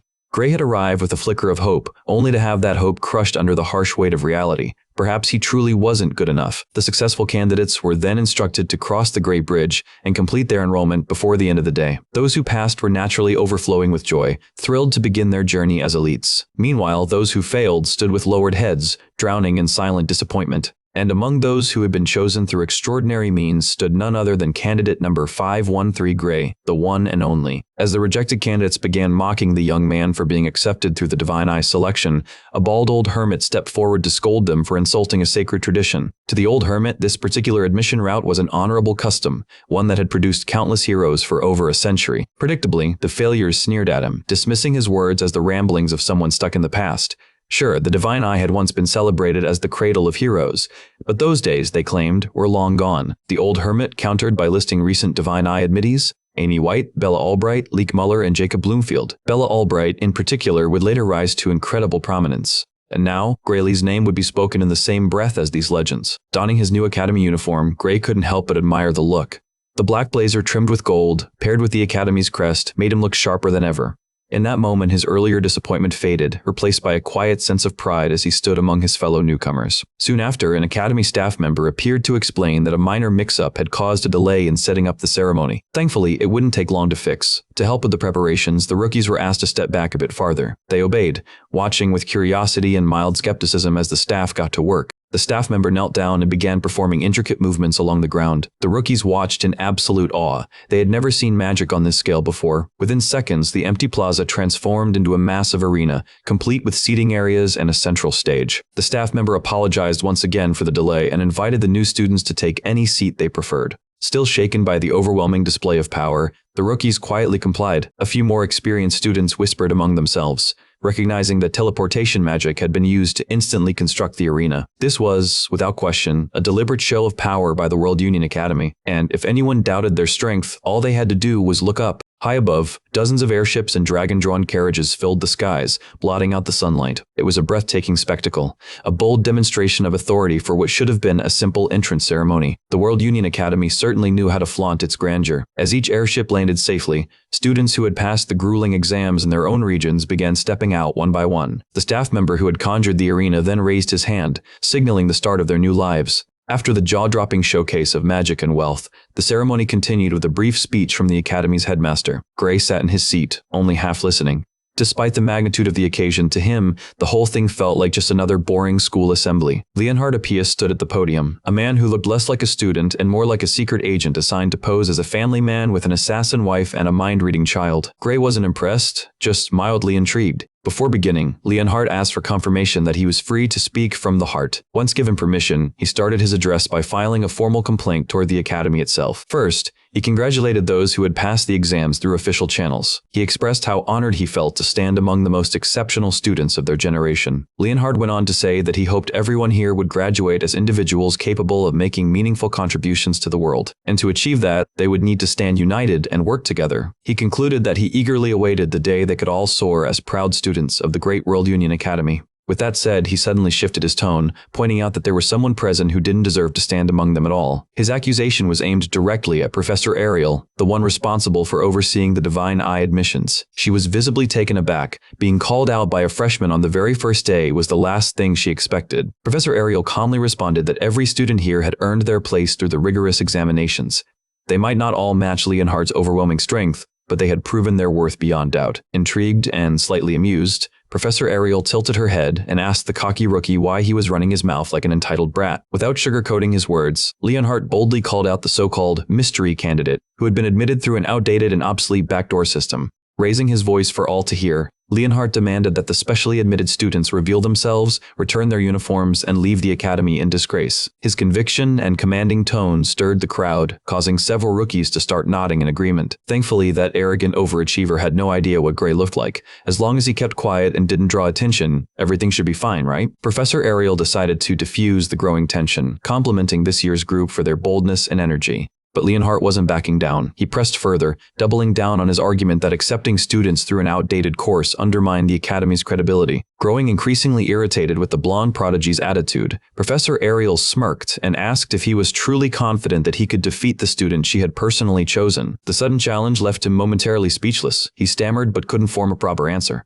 Then, regaining his composure, Leonhardt declared with unwavering arrogance that he could beat that unqualified student into the dirt. Professor Ariel wasn't the least bit surprised by his bravado. In fact, she found his attitude entertaining, exactly what she was hoping for, so she proposed a wager. She announced that she was willing to put her position on the line, along with her students' entire future at the academy. Leonhardt immediately asked if the bet would be settled with a straightforward duel between him and the special admission student, but Ariel scoffed, saying such a contest would be far too dull. Besides, she explained, if her chosen student went all out, little Leon might end up dead in a ditch, and as an educator, she couldn't possibly take responsibility for that kind of tragedy. Her words sliced through Leonhardt's pride like a blade through paper. If her goal was to provoke him, she succeeded perfectly. She then suggested that they settle their wager through a monster subjugation challenge instead, something that would be safer for both parties. Each round would feature a progressively stronger target. The one who gives up first or fails to defeat their assigned target would be declared the loser. If her student lost, she promised to resign from her esteemed post and personally expel every special admission under her supervision. But if young Leonhardt lost, then he would have to obey whatever command she gave him. And honestly, plenty of people in the audience would have gladly traded places just to become the red-haired professor's obedient assistant for a day. Though confident in his abilities, Leonhardt had no interest in getting caught up in something that could turn into a bizarre ordeal. After a brief pause, Professor Ariel finally decided on the perfect starting target. She demanded that he bring her the head of an ogre general, and if that proved too easy for little Leon, she'd happily raise the stakes even further. But judging from the horrified reactions of the onlookers, there was no need to increase the difficulty. Most people already thought her demand was absurd. Meanwhile, Gray sat frozen in disbelief, wondering why she'd pick an ogre general of all things, especially since that was the very monster he had already slain before. Leonhardt slammed his fist against the podium in protest. He loudly argued that an ogre general wasn't the kind of creature anyone could defeat on a solo mission. Seeing his frustration, Professor Ariel relented slightly, reducing the challenge and extending the time limit to an entire year. Still, Leonhardt refused to play along. He scoffed that if a single student could slay a disaster-level monster after just a year of training, the world wouldn't be full of suffering. He called the whole bet ridiculous and demanded a more realistic goal. But then it dawned on him. This clever woman had intentionally chosen a monster that was nearly impossible to defeat, so she could manipulate the outcome however she pleased. In his mind, that meant if the year ended without a clear victory, the result would default in his favor, forcing her to resign and expel her students. With every condition tailored to give Leonhardt an advantage, refusing to accept now would make him look like an absolute coward. Unfortunately, our blonde imitation of a secret agent failed to realize that he was being expertly manipulated. The entire setup was already stacked against him. To make it official, the professor's monocle shimmered as a brilliant light emanated from beneath it, her magic forming a glowing contract in midair. Every clause of the wager was etched into it for all to see. All Leonhardt had to do now was sign it if he was truly ready to commit. After reviewing the terms, he hesitantly asked whether that so-called backdoor kid could even hope to win. Professor Ariel offered no direct answer, only a knowing smile. To the others, she appeared like a mage far past her prime, amusing herself with unpredictable stunts just to stave off boredom. Sitting quietly in his seat, Gray exhaled in quiet defeat as he realized that his own fate had just been sealed by a gamble he had no control over. She might play dirty, but having someone that cunning in your corner could turn out to be a priceless advantage. After the entire wager debacle, the entrance ceremony finally concluded, and the new students were directed to their very first lecture. The basics of magic. The professor in charge admitted that it was unusual to start teaching on the very first day, but insisted that this pace would help students adapt quickly. At this academy, not a single day could be wasted. He explained that within every human body exists an invisible energy known as ether, and by manipulating the body's internal magic circuits, one could access limitless power. Gray initially feared he might struggle to keep up with the lessons, but to his relief, this introductory lecture seemed manageable. He had already learned the same fundamentals during his time at the subjugation boot camp. Even so, luck wasn't on his side when it came to class assignments. Out of every possible magic introductory course, he just had to end up in the same class as Leonhardt Appius. If word got out that he was the infamous Divine Eye special admission student, his peace and anonymity would be over in an instant. Lost in thought, Gray failed to notice the professor's gaze until the man suddenly called him out for seeming distracted. The professor's pride was clearly wounded. Having a rookie tune out less than 5 minutes into his first lecture was an insult. With a sharp tone, he remarked that if the boy looked bored already, it must mean he had mastered basic magic, right? The professor barked that even if one wields a sword in real combat, a true fighter must still grasp the fundamentals of magic to coordinate with allied mages. Understanding the essence and sensation of magic, he said, is the bare minimum a swordsman should achieve. Since Gray knew the spell's name, the professor immediately assumed he could cast it. Gray silently thanked the gods for all the brutal training he had endured during his merciless boot camp. Blondie rose to his feet with pride and paid formal respect to the professor. He then stated that he had received training in both swordsmanship and magic long before enrolling at the academy, warning that it might be a bit dangerous for any ordinary student to face him. Every student in the lecture hall turned toward Gray, burning his face into their memories. It became clear this entire situation was a setup from the start. He couldn't even get through his first day without being publicly exposed by that damn professor. That old geezer had intentionally revealed his identity, fully aware of what he was doing. This was his way of showing what kind of place the World Union Academy truly was to an outsider who didn't belong. With fury twisting his expression and veins bulging, the professor roared for Gray to step down immediately. This was definitely not how our boy's first day at the academy was supposed to go. On stage, the two stood opposite each other while the meddlesome professor laid out the rules. He would give a signal, and both participants would fire their ether bullets at one another. The moment the signal was given, Leonhardt gathered a dense mass of ether in his palms, determined to prove the gap between a genuine student and a pretender. Cornered and forced to defend himself, Gray focused his ether, pouring every ounce of knowledge and instinct into one desperate counterattack. The entire hall fell dead silent as a massive black vortex appeared, threatening to swallow a tiny ether bullet whole. Both Leon and Gray froze in disbelief. Not one of them expected something like this to happen. As expected, the small ether bullet vanished completely within the raging black hole. Leon's terror was written all over his face as the deadly spell inched closer to him. In a panic, the professor raised his hand and poured his own magic forward, desperately trying to stop a potential catastrophe. A golden barrier shimmered to life, halting the advance of the rampaging ether anomaly. It managed to neutralize most of its force, but it had been far too close for comfort, and the professor made the fatal mistake of relaxing too soon. The black hole of ether finally reached its breaking point and detonated, shattering the barrier into countless fragments of glowing light. The explosion sent the entire lecture hall into chaos as the rookies shut their eyes and braced for impact. Meanwhile, Leon himself was thrown backward, landing flat and screaming in pure panic. Realizing the gravity of the situation, the professor sprinted toward the promising swordsmanship student to check if he was unharmed. Leon dusted himself off, stood up, and assured the professor that he was all right. If the barrier hadn't lessened the impact, that abnormal ether bullet would have easily killed Leon and injured many others. Even among the veteran professors of magic, none could cast an ether bullet of such overwhelming strength. The professor burned with curiosity, desperate to understand how the young man had generated such devastating power. Could it be that the version taught in the subjugation squad differed from the one taught at the academy? Gray cautiously asked whether he had made any mistake in his casting. The professor shook his head. There was no flaw, only an unmistakable difference in quality. What Gray had used wasn't ordinary ether at all. The magnitude of that spell could only be achieved by using super-compressed ether. None of the rookies had even heard the term before, much less understood it. Super-compressed ether was something that even experienced professors struggled to create or study. Yet this controversial student had casually used it to modify a basic spell. No one else in the academy could reproduce that. The students began to look at Gray with a mix of awe and fear, whispering that someone admitted by the divine eye should have been in the magic department instead. Every spell the subjugation squad learned was similar to what Gray had just performed, and ironically, he had been one of those considered least gifted in that group. Still refusing to believe that this was due to enhanced ether, the professor conjured another ether bullet, insisting that anyone could achieve the same with enough practice. But his tone had shifted entirely from open hostility to fascination. Now, the same professor who once mocked him was eagerly trying to recruit the special admission student into the magic division. Gray, however, politely declined the offer. He had always been told he lacked any talent for magic, so he couldn't imagine pursuing it now. The professor found such humility absurd. If a young man capable of creating super-compressed ether claimed to be talentless, then the rest might as well abandon magic altogether.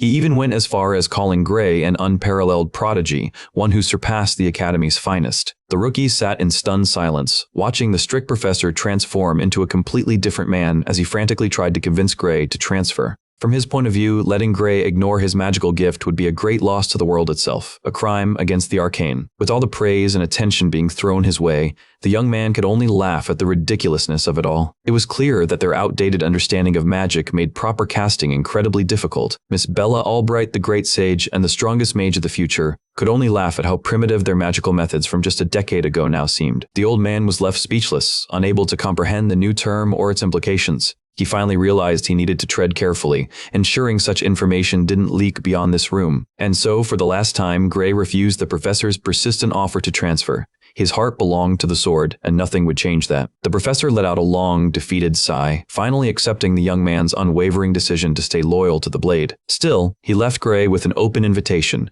If he ever changed his mind, the doors of the magic department would always be open to him. In truth, the professor believed that this beginner-level material was far too simple for a genius like Gray. Meanwhile, Bella was blushing uncontrollably, feeling her lion's heart race faster every time she glanced at Lord Gray. After the first lecture concluded, Gray received a personal message from Professor Ariel, requesting that he visit her office after classes. He wandered through the halls for several minutes before finding a door marked with the emblem of the Divine Eye. Taking the unlocked door as a silent invitation, Gray stepped in politely and greeted the professor with proper respect. Before he could finish speaking, a sharp blade suddenly sliced through the air toward him from the side. Gray's instincts instantly took over. He drew his sword in a strange but efficient grip, managing to parry the sudden attack just in time. Once the assailant was pushed back, Gray realized he had moved entirely on reflex, not thought. He turned to face his attacker, only to see a blue-haired girl struggling to even hold her sword upright. This short young woman, unbeknownst to him, would one day become one of humanity's strongest pillars and a beacon of hope for the future. Gray's attention then shifted toward the desk at the back of the office.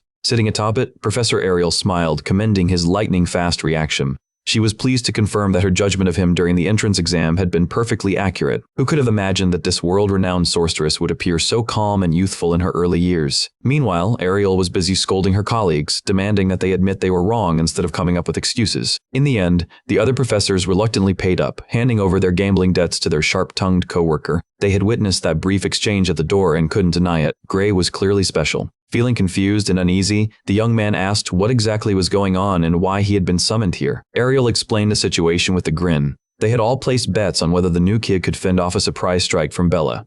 Thanks to his quick reflexes, she had made quite a profit. Out of gratitude, she tossed a portion of her winnings toward her new student. Gray caught the coin mid-air and looked down to see a gleaming gold piece resting in his palm, a small fortune by any standard. Though the other professors had lost their wager, they brought up something they'd noticed during that earlier exchange. From his movements, they concluded that Gray had intentionally avoided using his dominant arm during the defense. The most logical explanation, they reasoned, was that he might be injured. Yet, rather than a simple wound that could be seen by the naked eye, they sensed something deeper, an injury not of the flesh but of the soul. Gray was quietly impressed that they had managed to deduce so much from a single defensive maneuver. Having collected her winnings, Ariel dismissed her colleagues with a smirk. They'd missed their chance to recruit a rare gem, and she wasn't about to let Gray slip away. Even so, the other professors left with a newfound respect, admitting the kid truly had potential. Still, Gray couldn't help but feel uneasy about the professor's sharp and dangerous tone. Once the skeptical professors vacated the office, only Ariel and her student remained inside. She had called him here specifically to discuss the subject of magic. After serving him a cup of fragrant tea, Professor Ariel brought up what she had heard from Professor Carlos about his earlier class. According to the man himself, that stubborn fool had barged into her office demanding that Gray be transferred to the magic department, a ridiculous proposal she promptly rejected. From Ariel's perspective, Gray would become a far more formidable being wielding a sword than a staff. She removed her monocle to emphasize her point, her sharp eyes glimmering with insight. Gray felt uneasy under that piercing gaze. It was as if she could read him like an open book. Lying to her would be utterly pointless. In the end, he admitted that everything she had guessed about him was true. Intrigued, Ariel leaned in and gently asked if he would share the secret behind that black hole ether bullet. She promised total confidentiality and a handsome reward for such knowledge. Her curiosity wasn't only for herself, she wanted the information for Bella's sake. While sipping his tea, Gray nearly slipped and called the young Bella by the title she would bear in the future. For reasons unknown, the girl currently lacked the ability to use ether compression, let alone the mythical supercompression technique. Based on fragments of information from the future, Gray knew that Bella Albright was what they called a late bloomer. Her lack of practical ability was likely the cause. Ariel had arranged this meeting after learning about the super-compressed ether bullet that nearly killed Leon. If there was a way to utilize that power without relying on inefficient internal compression, it could revolutionize magic itself. In the future, everyone would know a cursed name, one that carried terror across the world. No one could forget the most infamous grade, a bastard in history. That man would unleash catastrophic magical disasters that claimed tens of thousands of innocent lives. Professor Bradley, the most vile and destructive magic criminal ever recorded. In this era, the deranged, mass-murdering mage had yet to be captured. If Bella failed to master super-compressed ether by year's end, she would be sent to that lunatic for a dangerous and experimental enhancement surgery. Ariel shared Gray's disgust. Though disguised as a procedure to strengthen magical ability, it was nothing more than inhumane human experimentation with uncertain outcomes. The matter hadn't been made public yet, but rumors were already circulating of victims who had perished and others who had been left broken beyond repair. Bella spoke up, admitting that even though the path ahead was frightening and dangerous, she would be expelled by the end of the year if she failed to deliver any results. To be completely honest, Professor Ariel would rather see her beloved student quit magic altogether than let that disgusting pervert lay a single hand on Bella's body. Gray fell deep into thought. He possessed knowledge of magical theories that hadn't even been discovered yet. If he revealed something this groundbreaking, the entire flow of history could shift in unpredictable ways. His gaze landed on young Bella, who clenched her fists in a mixture of fear and frustration. The sight reminded him of his final moments during the battle against the Liquidator. He could still recall himself standing helplessly as the supposed heroes of humanity were butchered like livestock before his eyes. By the time his cup of tea was empty, Gray had made his decision. He would help Bella and teach her everything he could. Under his guidance, she would learn how to wield super compressed ether in no time. He grabbed a piece of chalk and began scribbling on the board, doing his best to explain the advanced principles he had once learned from the bootcamp lectures. After exhausting every bit of knowledge he could recall, he firmly reminded both women to keep this privileged information a secret. Information leaks wouldn't be an issue, since Professor Ariel had already drafted a binding magic contract beforehand. Anyone who broke it would pay the price with their life. When he finished his rundown, Gray turned to them and asked what they thought of the theory. The mere mention of the concept of OD was enough to leave Professor Ariel completely speechless, but the rest of his magical knowledge went far beyond even that. Bella was in awe. She praised his explanation for being concise yet brilliantly organized. It felt as though she were attending a lecture from centuries in the future. Just by listening and absorbing his words, the history of magic itself had advanced 100 years within this very room. She couldn't stop marveling at how far they'd just leapt. Ironically, the knowledge Gray shared now was something he himself had learned 10 years later from the adult sorceress proof of her unparalleled genius. Some of what he explained went over even Professor Ariel's head, forcing her to defer to her young prodigy for analysis. After a quick evaluation, Bella concluded that Gray's theory held weight. None of his ideas clashed with the existing magical framework of their world. If the theory truly worked, then the experimental spell she hastily pieced together on the spot should succeed. Gripping her staff tightly with both hands, Bella placed her full trust in Gray's teachings and channeled every ounce of power she had. She was infamous for her lack of control over her enormous magical output, and today would prove why that reputation existed. Gray tried to warn her to stop before she pushed too far, but his words came too late. A towering pillar of flame erupted around the young mage, its base anchored by a radiant magic circle that illuminated the room. While others trembled in fear, Bella was radiant with joy. She had finally bridged the gap between her theory and her practical skills. Determined to push herself further, she poured even more power into the spell. The blazing column began to take shape, morphing into the form of a roaring, fiery dragon. For the first time in her life, Bella found herself truly enjoying magic. Lost in exhilaration, she overexerted herself and quickly ran out of energy. Her legs gave out beneath her, and she collapsed, her staff slipping from her grasp as she fell unconscious. Alarmed, Gray rushed to her side only for Professor Ariel to calmly tell him to relax. The professor explained that this was simply a case of ether depletion. All Bella needed was a good rest, and she'd recover fully. Hearing that eased Gray's fears. Even so, Ariel was utterly astonished by the brilliance of what Bella had just accomplished. It was rare, almost impossible for anyone to manifest such massive magic after learning a new concept so recently. In her sleep, the exhausted mage murmured softly that it wasn't her who was amazing, but the theory itself. Gray had given her the foundation to easily produce her own super-compressed ether, something she was originally meant to invent far in the future. Ariel sighed in relief. Thanks to this, Bella would never have to endure that horrific surgery from the deranged arcane criminal. She silently cursed Professor Bradley's name. She was especially grateful that Bella hadn't lost her magical control through one of those vile experiments. Although Bradley's procedures did enhance raw output, they did so at the cost of precision. No one knew exactly how, but the madman had likely found a way to forcibly shatter a person's natural limiter. It now made perfect sense why, in the old world, the sorceress had gained a reputation as an uncontrollable weapon of mass destruction. In any case, today's monumental breakthrough wouldn't have been possible without Gray's help. Their agreement had been successfully fulfilled. It was now the professor's turn to uphold her end of the magical contract. Her first promise was to address the condition of his injured arm. She possessed a healing spell that might just do the trick. Extending her hand gracefully, she summoned a swarm of translucent butterflies formed entirely from pure ether. As they touched him, the surrounding ether began to swirl and gather, focusing on the area of his wound. For a few moments, Gray allowed the soothing magic to flow through him, accepting the warmth of her healing touch. When the spell ended, he clenched his once injured hand and immediately felt an incredible difference. With a genuine smile, he thanked the professor wholeheartedly for resolving one of his biggest burdens. Not even a high-grade healing potion could mend his mysterious injury, yet her gentle touch had succeeded. Ariel proudly remarked that her nerve restoration spell shouldn't even be compared to standard healing magic. It was in a league of its own. Before the mood grew too sentimental, she insisted on verifying whether he was truly back to full strength. To test that, Gray needed to try wielding his sword again. Without hesitation, he drew his weapon in a single smooth motion, letting the blade whistle through the air. To confirm the results, he lowered his stance and moved through his sword techniques, gauging the sensation with each practice swing. To his disappointment, Gray realized his right arm still didn't move as smoothly as before. Professor Ariel had anticipated such a result. While she could mend his nerves back to perfection, her magic couldn't touch the wounds etched deep within his soul. Hearing that, Gray was puzzled. What did she mean by the soul? Behind that shimmering monocle of hers rested an all-seeing eye capable of perceiving all truths. Curious, Gray asked if resuming his sword practice would be considered overexertion. The professor reassured him it wouldn't. He could continue his training as usual. Instead, she questioned the nature of the swordsmanship he practiced. What kind of blade technique could inflict damage upon the soul itself? She even mentioned knowing another individual capable of something similar. Amy White, a student in the Divine Eye special admission course. Ariel suspected that the two shared some sort of connection. Gray was visibly shaken, unsure why the professor would think such a thing. He hadn't even met the future sword saint in this timeline. Ariel's assumption stemmed from the way he wielded his sword. It carried traces of Amy's distinct style, as if he had been taught by that sword-obsessed prodigy herself. Upon closer inspection, though, she noticed subtle differences.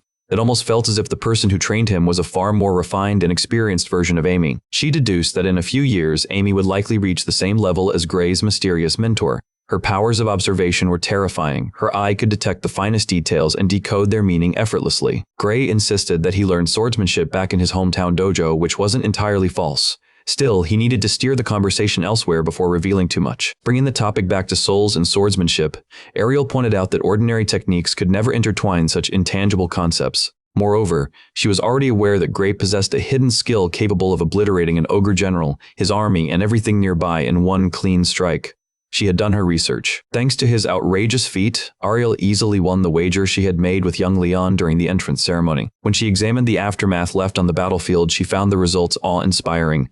Not even the most advanced cutting spells could match such precision and destructive beauty. Whatever force resided within Gray, it was that very power which wounded his soul, and Ariel could see it clearly with her divine eye. The image of the chained door kept surfacing within his mind, a manifestation of that inner wound. Ariel then admitted that she had once seen a power similar to Gray's.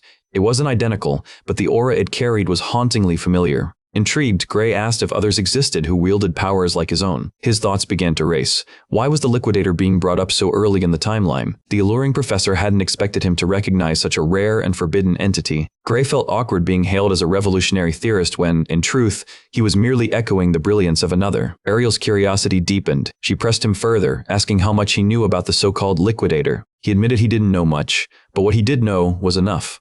The Liquidator was an unfathomably dangerous being, a dire threat to all of humanity. That creature needed to be eradicated before it could amass more power, no matter the cost. Ariel found his stance somewhat excessive but didn't entirely disagree.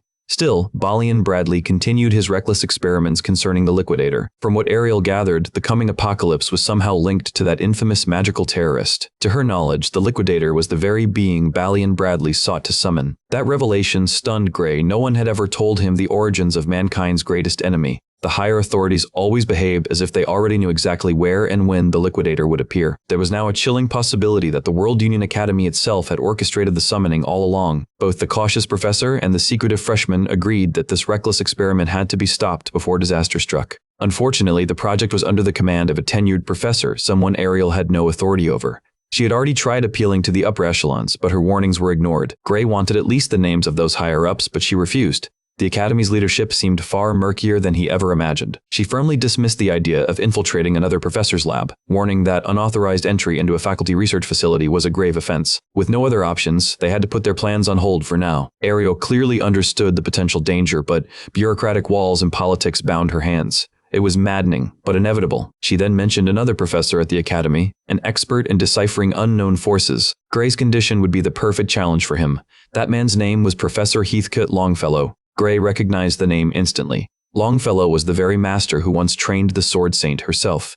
A living legend. Ariel smirked, knowing that such an offer would pique Gray's curiosity. She promised to set up a private training session with the stoic professor the next day. Gray gratefully accepted her help. After all, his entire reason for enrolling in the academy was to master his mysterious power. The following day, he stood face to face with the stern, no-nonsense professor. Ariel had worked swiftly.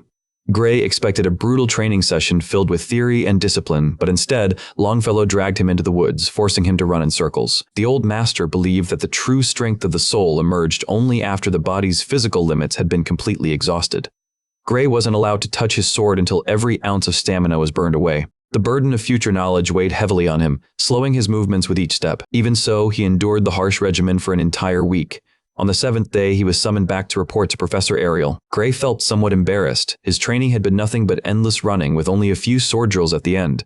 Still, he had to admit he did feel stronger. Ariel couldn't suppress her laughter. She was well aware of Heathcote's eccentric teaching methods. As their meeting wrapped up, a messenger stepped politely into the office. She wasted no time opening the letter, her eyes scanning the contents, until her expression slowly contorted in disbelief. By the time she reached the final line, she was utterly paralyzed, frozen in her seat. Concerned, Gray asked what had happened. Without a word, she handed him the letter. It would be easier for him to read it himself. The message was from Balian Bradley. The deranged man had apparently received the report on Bella Albright's supercompressed ether breakthrough. In his letter, he claimed that although her results bore some resemblance to the reported discovery, she had not truly achieved the feat. Therefore, he refused to acknowledge her accomplishment, insisting that the surgery contract remained valid and would proceed as scheduled. The letter itself reeked of mockery, written by a master manipulator. It was madness, pure insanity, and Ariel was livid. Bradley was clearly determined to claim Bella as his prized test subject, forcing her into a dangerous and unnecessary procedure. Worst of all, he held all the authority to make it happen. The magical contract Bella had signed was flawless, airtight. Unless Bradley nullified it himself, she would be forced to choose between expulsion or surrendering her body to that madman. Gray outright refused to accept such an injustice, and Ariel wholeheartedly agreed. The letter ignited something fierce inside her. It was time to act. Bureaucracy be damned. But she would need Gray's help to see it through. She demanded to know the location of Bradley's hidden laboratory. It would be dangerous, but she had resolved to expose him as a criminal and thereby invalidate the twisted contract. For once, she was ready to dirty her hands. This was exactly what Gray had been waiting for. With a sly grin, he asked what had made her change her mind. After all, exposing a fellow professor without evidence was a dangerous gamble. Ariel's answer was simple. They were far beyond the point of following the rules. She was putting her trust in Gray to protect one of her precious students. It took a deranged letter to wake her up, but Ariel finally realized that Gray had been telling the truth all along. Together, they would bring that lunatic's crimes against humanity to light. The Dark Swordsman was back in action. According to Gray, the wretched laboratory was hidden deep within the mountains near the village of Toruel. Ariel faintly recalled hearing that one of the Academy's professors had been granted authorization to build a facility there. That could only mean one thing. The Academy itself had sanctioned those illegal, inhumane experiments. The mountains of Toruel were the perfect place for such operations. Isolated, quiet, and far from prying eyes. On top of that, the Academy professors all followed an unspoken rule: never interfere with another's research. While the two discussed their infiltration plan, a knock echoed at the door. Bella had arrived, and Ariel allowed her inside. She too carried a letter, the same dreadful message. Her emotions churned between despair and helpless rage. Snatching the letter from Bella's trembling hands, Ariel assured her that they would handle the situation, no matter what it took. It seemed Ariel intended to face Bailey and Bradley alone, but Bella refused to accept that. With a defiant grin, the young mage claimed she could take that bastard down herself any day of the week. Distressed, Bella turned to Gray with pleading eyes, silently begging him to intervene. Understanding her unspoken plea, Gray stepped forward and vowed to accompany the professor. Gathering her courage, Bella declared that she would join them too. She wouldn't stand by and let others fight her battle. Ariel initially planned to go alone. She warned them that Balian was not only a senior professor but also a psychopath who valued human life less than dust. If an inexperienced student got caught in his path, the consequences could be horrific. As the adult in the room, she couldn't risk their lives. But Gray argued that this was exactly why going alone was dangerous. He reminded her that he could still channel the power that once felled an ogre general. He wouldn't just be a liability. Besides, if something happened to Ariel, the Divine Eye program would be disbanded, expelling every one of its members, including him. He refused to let that happen. He wanted the right to decide his own fate. Seeing the resolve burning in both of their eyes, Ariel couldn't bring herself to refuse. So, she agreed to make this a joint mission, but under one strict condition. No matter what happens, their safety would take top priority above all else. Gray and Bella immediately accepted without hesitation. Hidden deep within the mountain range, Varian Bradley's vast private laboratory finally came into view. Their primary mission was simple: gather proof of his crimes. Nothing more, nothing less. Still, Bella couldn't shake the unease gnawing at her chest. She wasn't sure if they could really pull this off without disaster. Breaking into an Academy-sanctioned facility was already a serious crime. There was no turning back now. Ariel offered Bella one last chance to retreat if she wanted to, but Bella gripped her staff tightly and pushed her doubts aside. She asked if the professor was truly willing to go through all this trouble just for her. Gray interjected firmly. It wasn't only for her. Stopping Bolly and Bradley's twisted ambitions was for the good of the world. If they failed to act, countless lives would be lost. Ariel found his statement a touch exaggerated, but she couldn't deny that the madman had to be stopped. So she told Bella to relax. This mission wasn't just about saving her. Everyone had something at stake. With their resolve solidified, Ariel took the lead, dragging Bella along while Gray ran beside them at full speed. Upon reaching the towering laboratory's sidewall, Ariel calmly invoked a blazing spell. Several fiery streaks shot forward, exploding on impact and tearing through the concrete with ease. Gray was the first to peer through the opening they had just made. What greeted him was a long, dimly lit corridor lined with countless prison cells on both sides. They had expected to uncover something, but not this fast. There was no need to even search for incriminating proof. It was right in front of them. The group moved cautiously through the dim corridor, passing by one cell after another. Every iron-barred room was filled with the poor souls who had fallen victim to Varian Bradley's twisted experiments. Eventually, they reached a vast chamber located at the very heart of the laboratory. Gray's instincts screamed danger. They couldn't linger here for long. A rescue mission would take too much time, and Varian could return at any moment. Before they could even decide their next step, a shadowy figure emerged from the darkness ahead. Professor Ariel immediately recognized the approaching silhouette. It was none other than the deranged scientist himself. Varian Bradley, the man, the myth, and the embodiment of madness. The man strutted forward like he radiated an aura he clearly didn't have. Varian boasted that he had sent a decoy to attend the conference in his place. He was, after all, on the verge of a major breakthrough in his ongoing experiment. He proudly claimed to have acquired some extraordinarily fresh materials for an important ritual he was preparing. Yet, upon seeing Professor Ariel and her beloved students standing before him, he decided to change his plans on the spot. Ariel's concern for her students spiked. Bella was frozen in sheer terror, while Gray stood ready to fight without hesitation. Varian didn't yet know how they had discovered his secret nightmare laboratory, but he was certain these three had come on their own, which meant no one else knew where they were. If they vanished tonight, not a single person would know where to start looking. Whatever vile scheme Varian was preparing for them would go unnoticed. Crimes against humanity aside, that sinister grin alone deserved the death penalty. From the way he spoke, it was obvious that Professor Varian intended to transform them into living test subjects, tools to push the limits of magic, regardless of the cost. Since they had already seen the horrors he was hiding, he couldn't allow them to leave alive. He might as well harvest their magical potential for his own gain. In the middle of his pompous rambling, a blazing fireball flew straight toward his face. The explosion thundered through the lab, bathing the room in scorching light and smoke. Surprisingly, that attack hadn't come from Professor Ariel. It had been launched by none other than the future great sage herself, Bella Albright. Judging by the fierce determination on her face, the fear that had frozen her moments ago was gone. Varian managed to raise a barrier just in time to block the attack. Even so, he grinned and praised the girl's remarkable talent and quick thinking, crediting Ariel's divine eye for discovering such a prodigy. He admitted he had never paid much attention to the special admissions class before. Perhaps, he mused, it was time to take a closer look at the rest of the students from that notorious group. Still, he declared that a mere academy student attempting to assassinate a professor was laughable. The gap in power was far too great, but Bella had already cast aside her fear. She decided it was better to fight and bleed than to die doing nothing, even if she missed her mark. Concerned for her students' safety, Ariel urgently ordered them to retreat. They already had the evidence they needed. The academy could take it from here. But Professor Varian wasn't about to let them walk away. Before they could even take a step, a wave of burning black energy burst from his scepter. His target was Bella. She froze, wide-eyed like prey caught in the headlights. Ariel reacted instantly, stepping forward to intercept the blast with a radiant barrier of light. Concentrating with every ounce of strength she had, she reinforced the shield as the dark flames clawed against it. Varian sneered, explaining that defending against his spell was futile. It was the gluttony flame, one of the prized results of his research. This flame, he bragged, devoured defensive magic and used it as fuel, growing stronger with every spell it consumed. In theory, it was a perfect spell, one that couldn't be blocked. The only drawback was the rare biological ingredient required to cast it. As Varian continued to gloat, Ariel's barrier began to wither away, consumed and absorbed by the flame until it grew even more ferocious.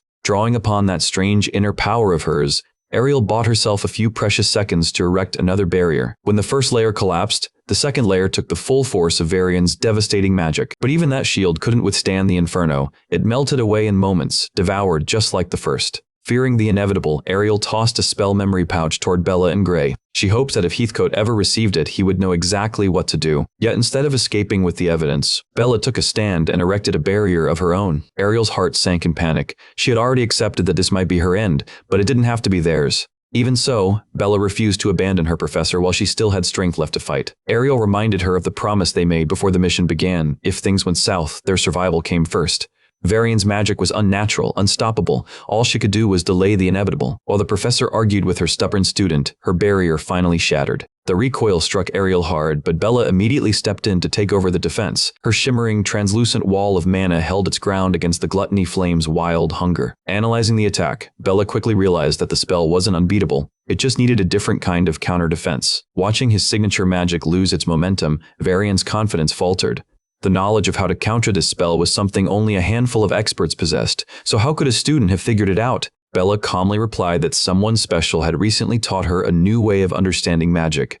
With that knowledge, unraveling even the most complex spells had become child's play. Pushed to the edge of sanity, Varian completely lost it, descending into pure madness. He became convinced that someone from his inner circle had betrayed him and furiously demanded the traitor's name. Bella, with the most innocent look she could muster, simply toyed with him and refused to reveal her mentor's identity. The truth was that the person who had opened her eyes to the vast world of magic wasn't a great scholar or veteran mage, but just a swordsmanship student. He had patiently shared his wild theories about magical principles, and thanks to Bella's natural brilliance, piecing it all together had been effortless. Varian had fallen victim to a masterclass in psychological warfare. The veins on his face were bulging so hard they looked ready to burst. Have you ever been so utterly provoked that you pull out a cursed, blood-soaked crystal just to power up your killing move? Because Varian just did. With a vicious grin, he crushed the crimson crystal in his hand. The trapped human souls inside burst free, feeding the gluttony flame and amplifying its terrifying might. By now, the inferno looked less like a spell and more like a living, breathing creature made entirely of fire and rage. Sure, Varian was committing heinous crimes against magic and humanity alike, but damn, that spell looked incredible. Even so, Bella estimated that her barrier could hold out for a little longer. Theoretically, she could sustain this magical standoff indefinitely, but her mana reserves wouldn't last. At best, she might buy them one more minute. With Bella fully occupied on defense, it was up to Professor Ariel to switch gears and take the offensive. Activating her divine eye, the red-haired professor focused with absolute precision. Through her enhanced vision, she clearly saw the ebb and flow of the magic. There was a single weak spot where the flame's density thinned. If she could extend her mana through Bella's barrier, she might be able to pierce it. She sent thin, charged threads of mana weaving through the defensive barrier, channeling them toward Varian. From her angle, she had a clean and direct path for a lethal strike. Unfortunately, her delicate streams of mana were simply too weak to punch through the monstrous gluttony flame. The threads fizzled out and vanished before reaching their mark. Varian laughed maniacally, mocking the pitiful attempt at a counterattack. Gray recalled that Professor Ariel's offensive magic had always been among the weakest in the faculty. Her strength lay in analysis and precision, not raw destructive power. Against a flame that devoured magic itself, her already modest attacks stood no chance. They needed a new plan, and fast. Bella was reaching her limit. Exhaustion was written all over her face. Her knees trembled, her grip weakened, and the once solid barrier flickered under the strain. It could collapse at any moment. This was exactly why Ariel had begged her students to retreat earlier. With no other options left, the moment had come for the main event, the protagonist himself, Gray, to shoulder the final burden. Bella couldn't understand how he planned to land even a single hit when a raging storm of lethal magic stood between his sword and their enemy. Gray's response was simple and confident. He said he'd win. Professor Ariel instantly recognized that look in his eyes and warned him not to use that mysterious power again. Activating it too soon could permanently destroy his healing arm or worse, cost him his life. But Gray stood firm. If one of them had to die, better him alone than all three together. Besides, he assured them, they were worrying over nothing. In the blink of an eye, the protagonist broke through the gluttony flame itself, his blade radiating a blinding crimson light that seared into Varian's vision. The last thing the deranged professor ever saw was Gray's perfectly timed, blood-streaked cutting through the air. His mind barely had time to register what had just happened before his head was cleanly severed from his body. And just like that, Professor Varian Bradley met his long overdue end, executed for every vile crime he had ever committed.